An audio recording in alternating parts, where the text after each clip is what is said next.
नमस्कार, मैं युवराज विश्वकर्मा।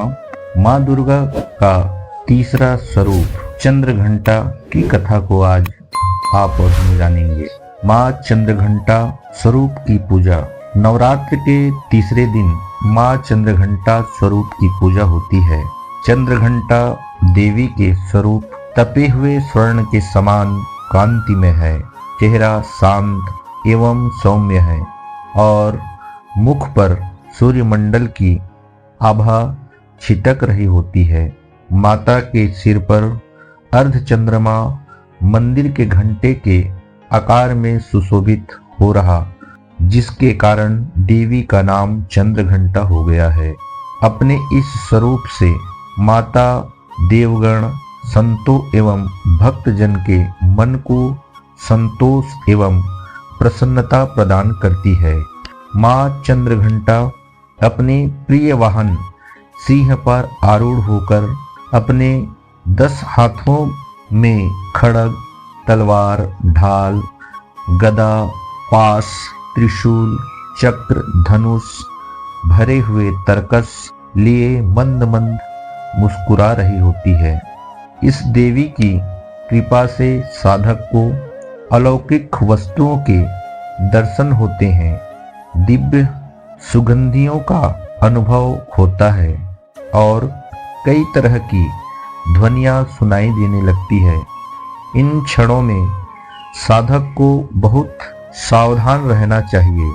इस देवी की आराधना से साधक में वीरता और निर्भयता के साथ ही सौम्यता और विनम्रता का विकास होता है।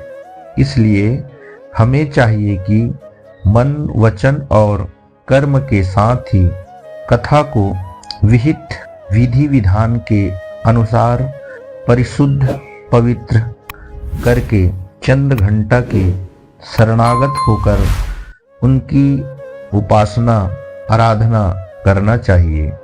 इससे सारे कष्ट से मुक्त होकर सहज ही परम पद की अधिकारी बन सकते हैं। यह देवी कल्याणकारी है।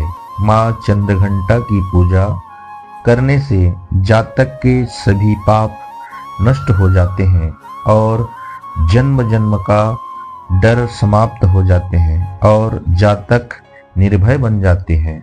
माँ चंद्रघंटा की कथा।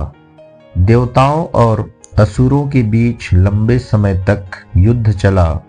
असुरों का स्वामी महिषासुर था और देवताओं के इंद्र महिषासुर ने देवताओं पर विजय प्राप्त कर इंद्र का सिंहासन हासिल कर लिया और स्वर्गलोक पर राज करने लगा।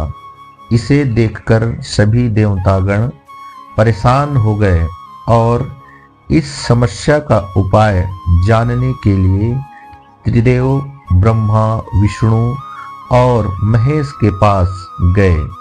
देवताओं ने बताया कि महिषासुर ने इंद्र, चंद्र, सूर्य, वायु और अन्य देवताओं के सभी अधिकार छीन लिए हैं और उन्हें बंधक बनाकर स्वयं स्वर्गलोक का राजा बन गया है।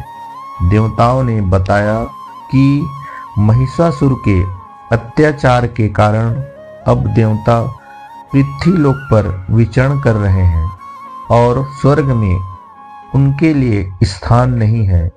यह सुनकर ब्रह्मा, विष्णु और भगवान शंकर को अत्यधिक क्रोध आया। क्रोध के कारण तीनों के मुख से ऊर्जा उत्पन्न हुई। देव गण के शरीर से निकली ऊर्जा भी इस ऊर्जा से जाकर मिल गई। यह 10 दिशाओं में व्याप्त होने लगी। तभी वहां एक देवी का अवतरण हुआ। भगवान शंकर ने देवी को त्रिशूल और भगवान विष्णु ने चक्र प्रदान किया। इसी प्रकार अन्य देवी देवताओं ने भी माता के हाथों में अस्त्र शस्त्र सजा दिए। इंद्र ने भी अपना वज्र और ऐरावत हाथी से उतरकर एक घंटा दिया। सूर्य ने अपना तेज और तलवार दिया। और सवारी के लिए शेर दिए। देवी अब महिषासुर से युद्ध के लिए पूर्णतः तैयार थी।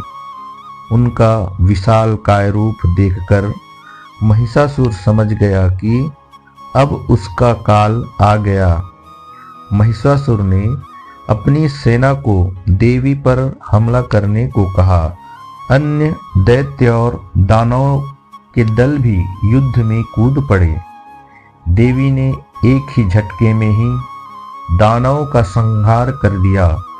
इस युद्ध में महिषासुर तो मारा ही गया, साथ में अन्य बड़े दानवों और राक्षसों का संहार मां ने कर दिया। इस तरह मां ने सभी देवताओं को असुरों से अभयदान दिलाया। नवरात्रि के तीसरे दिन मां चंद्रघंटा की पूजा की जाती है। यह शुक्र ग्रह की देवी मानी जाती है। नवरात्रि के तीसरे दिन मां चंद्र घंटा की पूजा आराधना करने वाले जातकों की जन्म पत्री में दोष समाप्त हो जाते हैं। यह कहानी अच्छी लगी हो तो लाइक, शेयर, सब्सक्राइब